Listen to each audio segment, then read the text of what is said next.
Hello friends, Shringi Gyandhara channel में आपका स्वागत है। आज का हमारा टॉपिक है क्रिया। अब देखिए, इसको इंग्लिश में हम वर्ब बोलते हैं और ये जो क्रिया है ये भी विकारी शब्द है। अब विकारी शब्द कौन कौन से हैं, सबसे पहले हम ये जान लें। संज्ञा, सर्वनाम, विशेषण और क्रिया, ये विकारी शब्द होते हैं। अब देखिए, विकारी शब्दों के बारे में अगर आपको डिटेल में नॉलेज चाहिए तो नीचे डिस्क्रिप्शन बॉक्स में लिंक दिया हुआ है, उसमें आप देख सकते हैं। तो चलिए आइए देखते हैं कि क्रिया किसे कहते हैं। यहाँ पर मैंने परिभाषा लिखी हुई है। जिस शब्द से किसी कार्य के करने या होने का पता चले उसे हम कहते हैं क्रिया। जैसे कि हंसना, रोना, गाना, खेलना, पढ़ना, लिखना, सोना, जागना, ये सब क्या है, क्रियाएं कहलाती हैं। जैसे इंग्लिश में एक्शन वर्ब्स कहते हैं हम इनको, और हिंदी में हम इनको क्रियाएं कहते हैं। तो आइए देखते हैं। जैसे मैंने एग्जाम्पल्स में लिख भी रखा है, हंसना, रोना, गाना, चलना, फिरना, लिखना, पढ़ना आदि। तो आइए अब देखते हैं कि क्रिया के भेद कितने हैं। क्रिया के हम यहाँ पर 5 मुख्य प्रकार पढ़ेंगे और बाद में अन्य प्रकार पढ़ेंगे, अलग अलग वीडियो में पढ़ेंगे। तो अभी आज का हमारा टॉपिक है सेकंड नंबर, अकर्मक क्रिया।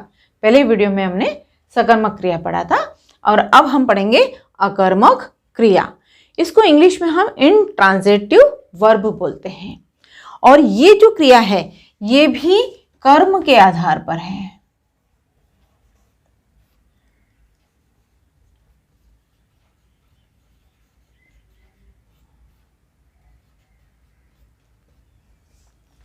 कर्म के आधार पर होती है ये भी। यहाँ पे मैंने परिभाषा लिखी हुई है। जिन क्रियाओं के व्यापार का फल केवल कर्ता पर पड़ता है, मतलब जो क्रियाएं केवल कर्ता पर निर्भर करती हैं, या जिन क्रियाओं का फल जो है वो सिर्फ कर्ता पर पड़ता है, उसे हम कहते हैं अकर्मक क्रिया। अब देखिए, जैसा कि इसके नाम से हमको पता चल रहा है, अकर्मक। अ का मतलब क्या होता है, नहीं। कर्मक मतलब कर्म। तो जिसमें कर्म नहीं हो वो क्रिया कहलाती है अकर्मक क्रिया, और जिसमें कर्म हो वो कहलाती है सकर्मक क्रिया। पहले वीडियो में हमने पढ़ा था।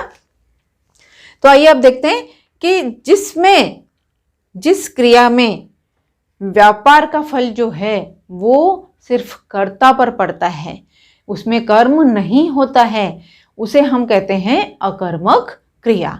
तो आइए अब देखेंगे एग्जाम्पल। जैसे नौकर जल्दी यहां आएगा। तो सबसे पहले हम देखते हैं कि इस वाक्य में क्रिया कौन सी है। सबसे पहले तो हमें ये देखना है। अब क्रिया जो होती है वो हमें कैसे पहचानना है कि इसमें कौन सा काम हो रहा है, सबसे पहले ये देखना है। तो यहां पर देखिए, नौकर जल्दी यहां आएगा, इसमें से काम कौन सा हो रहा है, आने का काम हो रहा है। तो इस क्रिया को हम क्या कहेंगे, आना क्रिया। इसका मूल रूप है आना। ये वाक्य में प्रयुक्त हुई है इसलिए आएगा यहाँ पर हमने लिखा है, भविष्यकाल का वाक्य है इसलिए, परंतु इसकी मूल क्रिया क्या है, आना। आ धातु है और आना मूल क्रिया है। तो अब सबसे पहले तो हमें ये पता चल गया कि इसमें क्रिया कौन सी है। अब हमें ये देखना है कि इसमें कर्म है क्या। जैसा कि मैंने सकर्मक क्रिया जब समझाया था तभी भी मैंने आपको ये बताया था कि आप इसका क्या से या किसको से क्वेश्चन बना करके देख सकते हैं। तो सबसे पहले तो हम क्वेश्चन बना करके देख लेते हैं। जैसे नौकर जल्दी यहाँ आएगा, तो नौकर क्या आएगा, नहीं समझ में आ रहा है ना, हमारा क्वेश्चन ही नहीं बन रहा है। क्या से क्वेश्चन नहीं बन रहा है, किसको से क्वेश्चन नहीं बन रहा है, तो इसका मतलब है कि ये अकर्मक क्रिया है, मतलब इसमें कर्म नहीं है। अब देखिए, नौकर जो है वो करता है, नौकर जल्दी यहाँ आएगा। तो ये जो जल्दी और यहाँ, ये जो शब्द हैं ये क्या है, अव्यय शब्द हैं। तो इसलिए हम इनको कर्म नहीं समझेंगे, कर्म नहीं बता सकते हम इनको। ये नौकर जो है वो करता है, तो आने की जो क्रिया है इसका प्रभाव सीधा किस पर पड़ रहा है, नौकर पर पड़ रहा है। इसलिए हम इसे कहेंगे अकर्मक क्रिया, क्योंकि इस क्रिया में कर्म नहीं है, इसलिए इसे हम क्या कहेंगे, अकर्मक क्रिया। नेक्स्ट, मोहन सुबह से आया है। अब इसमें देखिए क्रिया कौन सी है, तो आने का काम हो रहा है ना, तो आने की क्रिया है, इसमें भी आने की क्रिया है। और ये जो आने की क्रिया है इसका प्रभाव सिर्फ कर्ता पर पड़ रहा है। मोहन क्या है यहाँ पर, कर्ता। कर्ता कौन होता है, काम करने वाला। तो ये जो क्रिया है इस क्रिया का प्रभाव सिर्फ मोहन कर्ता पर पड़ रहा है। सुबह से, ये अव्यय के शब्द हैं इसलिए हम इनको कर्म नहीं कह सकते हैं। तो ये कर्म नहीं है, तो इसलिए हमें क्वेश्चन बना करके भी देख सकते हैं। अगर हम क्वेश्चन बना करके देखेंगे क्या से और किसको से क्वेश्चन बना के देखेंगे, अगर क्वेश्चन बना करके देखने में हमको आंसर हमारा नहीं आ रहा है ढंग से, तो फिर हम इसे कहेंगे अकर्मक क्रिया। तो ये जो आना क्रिया है वो क्या है, अकर्मक क्रिया।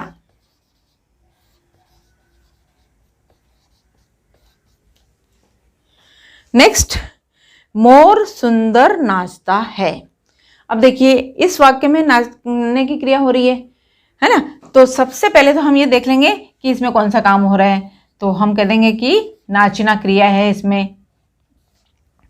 उसके बाद अब हम देखेंगे कि इस नाचने की क्रिया का प्रभाव किस पर पड़ रहा है, मोर पर, कर्ता पर पड़ रहा है। यहाँ पर मोर जो है वो कर्ता है क्योंकि मोर नाचने का काम कर रहा है। और किस तरह से नाच रहा है, सुंदर नाच रहा है। तो ये भी अव्यय शब्द है, परंतु ये कर्म नहीं है, इसको हम कर्म नहीं कह सकते हैं। तो हम क्वेश्चन बना करके देख लेंगे, अगर नहीं समझ में आ रहा है तो क्वेश्चन बना के देखेंगे क्या और किसको से, तो हमें समझ में आ जाएगा। तो ये नाचने की जो क्रिया है वो भी क्या है, अकर्मक क्रिया।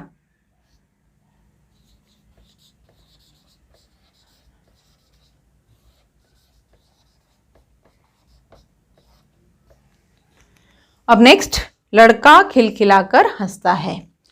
तो इस वाक्य में हम देखेंगे कि क्रिया कौन सी हो रही है। तो इसमें कौन सा काम हो रहा है, हंसने का काम हो रहा है। तो हंसना इसमें क्रिया है, हंसना क्रिया। और ये जो हंसना क्रिया है इसका प्रभाव किस पर पड़ रहा है, लड़के पर। और लड़का क्या है इसमें, कर्ता। तो जो हंसना क्रिया है उसका प्रभाव सिर्फ लड़के पर पड़ रहा है, मतलब कर्ता पर पड़ रहा है, इसलिए हम इस क्रिया को क्या कहेंगे, अकर्मक क्रिया।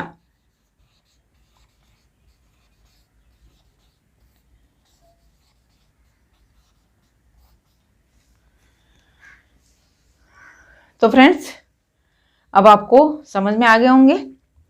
अब हम अकर्मक क्रिया और सकर्मक क्रिया दोनों के एग्जाम्पल्स लेंगे ताकि आपको सकर्मक क्रिया और अकर्मक क्रिया अच्छे से समझ में आ जाएगी।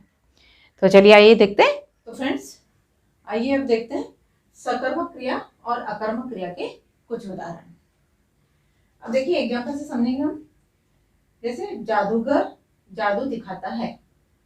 अब इस वाक्य में क्रिया कौन सी है, सबसे पहले तो हम ये देखेंगे। तो दिखाने की क्रिया है, दिखाना क्रिया है ये। इसमें जिस क्रिया के साथ में कर्म होगा वो सकर्मक क्रिया होगी। तो अब इसमें देखते हैं कि कर्म है या नहीं है। तो जादूगर जो है वो तो करता है और जादू इसमें कर्म है। जादू कर्म कैसे है कि क्वेश्चन बना के हम देखेंगे कि जैसे जादूगर क्या दिखाता है, तो हमारा आंसर आएगा जादूगर जादू दिखाता है। तो इसको हम समझ सकते हैं कि ये है सकर्मक क्रिया।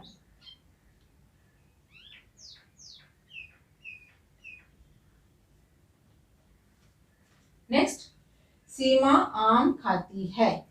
अब देखिए इसमें कौन सी क्रिया है, खाना, खाने का काम हो रहा है ना, जो काम हो रहा है वो क्रिया होती है। तो इसमें है खाना क्रिया और क्या खा रही है, आम खा रही है। तो हम इसका क्वेश्चन बना के भी देखेंगे, सीमा क्या खाती है, तो हमारा आंसर आ जाएगा सीमा आम खाती है। तो ये होगी हमारी सकर्मक क्रिया। नेक्स्ट, सोहन पढ़ता है। इसमें क्रिया कौन सी है, पढ़ना। तो ये जो पढ़ना क्रिया है इसका फल सिर्फ कर्ता पर पड़ रहा है। सोहन क्या है इसमें, कर्ता। तो इसको हम कहेंगे अकर्मक क्रिया और इसकी क्रिया कौन सी है, पढ़ना। पढ़ना तो हो गई इसकी क्रिया और ये हो गई हमारी अकर्मक क्रिया। नेक्स्ट, सोहन पुस्तक पढ़ता है। अब देखिए, ये वाक्य और ये वाक्य दोनों सेम वाक्य हैं, आपको भी सेम लग रहे होंगे, परंतु इस वाक्य में हमने कर्म नहीं लिखा है और इस वाक्य में हमने कर्म लिखा है। तो अब आप देखिए कि जैसे ये जो पढ़ना क्रिया है, इसका फल किस पर पड़ रहा है? पुस्तक पर। तो ये पुस्तक इसमें कर्म है, तो इसे हम कहेंगे, ये क्रिया कौन सी होगी हमारी? पढ़ना। ये भी हमारी पढ़ना क्रिया है और इसमें कर्म है, इसलिए हम इसे क्या कहेंगे? सकर्मक क्रिया। नाउ नेक्स्ट, वह चुपचाप चला गया। अब देखिए इसमें क्रिया कौन सी हो रही है? जाने की क्रिया। दो क्रियाएं हैं इसमें, चला गया, तो यहाँ पर संयुक्त क्रिया लिखी हुई है। तो अब देखिए कि ये जो क्रिया है जाना क्रिया, इसकी क्रिया का प्रभाव किस पर पड़ रहा है? वह पर। मतलब वह क्या है इसमें? करता है। ये जो है इसमें अव्यय शब्द है, तो इस अव्यय शब्द को हम कर्म नहीं कहेंगे। क्वेश्चन बना करके भी आप देख सकते हैं चाहिए तो, पर क्वेश्चन बनाने पर भी हमारा आंसर नहीं आएगा, इसलिए हम इसे कहेंगे अकर्मक क्रिया।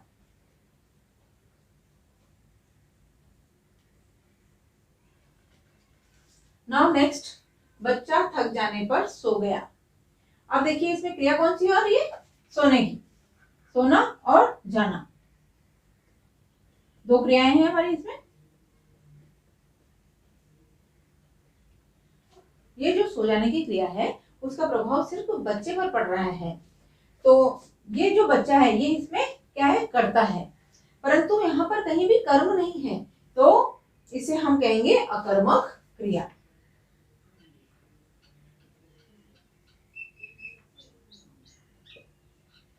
नेक्स्ट, बच्चे रोने लगे।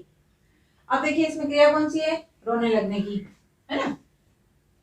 रोना और लगना, यहाँ पर सहायक क्रियाओं का संयुक्त क्रियाओं का प्रयोग किया गया है।